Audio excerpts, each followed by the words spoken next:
안녕하세요. 이찬원의 삶을 분석하는 승무원쌤 김용숙입니다.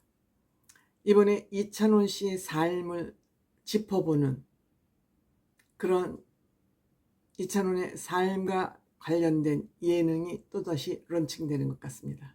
제가 말씀드렸죠. 이제는 시시닥거리는 재미만 추구하는 예능의 시대는 가고 이제는 시사성과 재미를 겸비한, 즉 의미와 재미를 갖춘 양 수레바퀴가 균형 있게 굴러가는 그런 예능이 대세를 이룰 것이다, 이런 얘기를 했는데 이 대한민국 예능 트렌드가 이제 바뀌고 있는 것 같습니다. 그래서 이제 웃기기, 입담으로만 가지고 하는 그러한 예능 시대는 가고 명실공히 컨텐츠를 가지고 있는, 다시 말하면 자기 생각과 가치관과 삶의 태도, 즉 내공이 있는 사람들만 할 수 있는, MC를 할 수 있는 그런 예능 트렌드로 바뀌고 있다. 그런 예능의 대세라 그러면 당연히 이찬원 씨를 손꼽을 수 있죠. 때문에 이찬원 씨가 이번에도 KBS 예능 하이엔드 소금쟁이, 즉 자린고비에 관련된 그런 예능이라는 얘기가 되겠습니다. 하이엔드 소금쟁이. 25일 제작진이 발표를 했는데 여기에 MC로 KBS 제작진이 하이엔드 소금쟁이의 제작진이 발표를 했는데 여기에 4MC인데 이찬원, 양세형, 양세찬, 조연아. 조연아에 대한 정보는 전 잘 모르겠습니다. 이 네 사람이 MC로 정해 떴다 그럽니다. 양세형, 양세찬, 이 세 사람은 너무 잘 알죠. 이찬원 씨는 지금 양세찬하고 같이 톡파운 25시를 진행하고 있고요. 하이엔드 소금쟁이는 경제 전문가, 즉 돈줄남 머니 트레이너 김경필이라는 칼럼니스트 전문가가 등장하고요. 연예인 MC와 일상 속의 생활 정보와 또 경제 솔루션을 같이 제공하는 프로그램이라고 합니다. 즉 돈을 어떻게 관리하고 수입 지출을 어떻게 관리하고 돈을 어떻게 경제적으로 잘 쓸 수 있느냐, 그래서 짠테크에 의해서 어떻게 재테크를 하느냐, 이러한 것에 대한 솔루션을 제공하는 것 같습니다. 짠테크로 말할 것 같으면 양세형이 대표적인 거 아닌가 이렇게 생각이 됩니다. 양세형 씨는 지금 100억짜리 건물을 소유하고 있다 그래서 많은 언론에서 이 양세형 씨 건물과 관련된 얘기를 보도하고 있었습니다. 양세형 씨는 240만 원 월급을 받을 때 170만 원을 저축을 했다 그럽니다. 그래서 드디어 100억대 건물주가 됐다고 그러지 않습니까? 또한 여기 조연아, MC 조연아 씨 또한, 조연아 씨 대한 럭셔리 저택을 소유하고 있다고 합니다. 근데 이 조연아 씨 또한 여성이지만 자기는 아낄 때는 철저히 아끼지만 쓸 때는 쓰는 짠테크 노하우를 공개한다고 합니다. 여성이 이렇게 짠테크 노하우를 갖기는 쉽지 않습니다. 대표적인 예가 전원주시죠. 전원주시죠.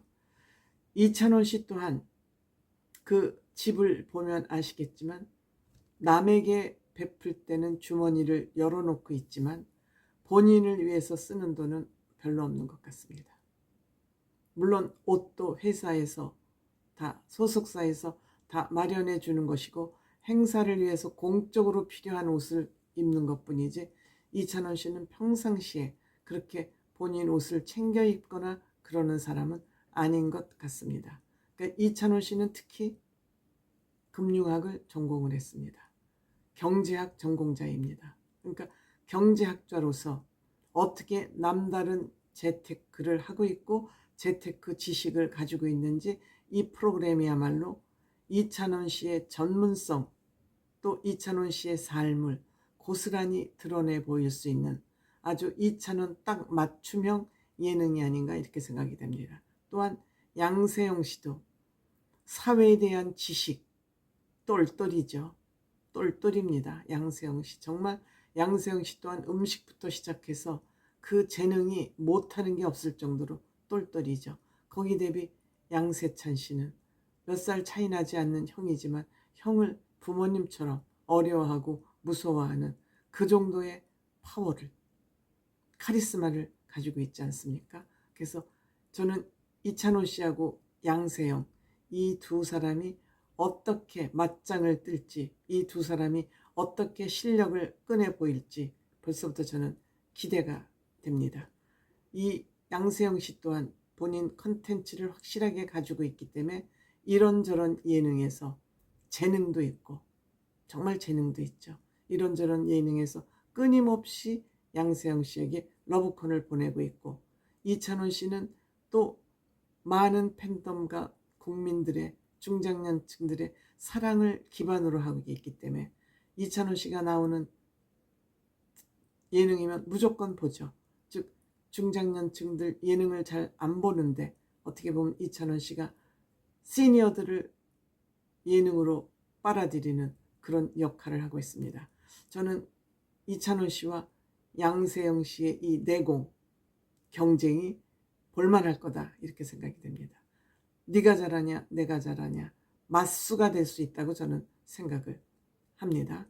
그래서 이찬원 씨의 그 경영학을 전공한 전공자답게 이론에 기반한 얘기를 할 것이고, 양세형 씨는 현실에서 체득한 체험을 중심으로 얘기를 풀어가지 않을까, 이렇게 생각이 됩니다. 물론 예능이기 때문에 재미 요소는 양세형 씨가 끌어갈 것이고, 이찬원 씨는 이론에 기반해서 그 양세형 씨를 또 보조하는, 보완시키는 그런 역할을 하지 않을까, 이렇게 생각됩니다. 물론 김경필이라는 칼럼니스트가 얼마나 또 예능감이 있는지는 모르겠지만 이 사람도 나름대로 돈은 이렇게 써야 된다는 철학을 가지고 있으니까 그 철학 솔루션을 제공할 것인데, 돈은 버는 것도 중요하지만 쓰는 방식이 더 중요한 거 아닌가, 이렇게 생각됩니다.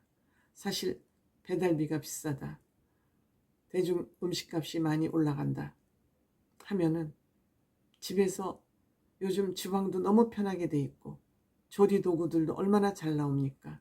내 몸을 좀 움직이면 사실 배달 음식에 4분의 1, 5분의 1 재료값만 들이면 해 먹을 수 있거든요. 근데 계속 배달 음식을 시켜 먹고 몸은 편하고 배달 음식은 시켜 먹으면서 물가가 비싸다고 징징거리면 그 문제가 해결될까요? 해결 안 됩니다. 물가는 비쌀 때 소비를 줄이면 수요 공급의 원칙에 의해서 자연스럽게 물가는 떨어질 수밖에 없죠. 소비가 줄어들면, 물론 또 그러면 국가 경제가 또 가라앉는다고 난리가 치겠지만 개인의 경제 사정이 단단해야 국가 경제도 단단해지는 거 아닐까 하는 그런 생각을 저는 자주 해봅니다.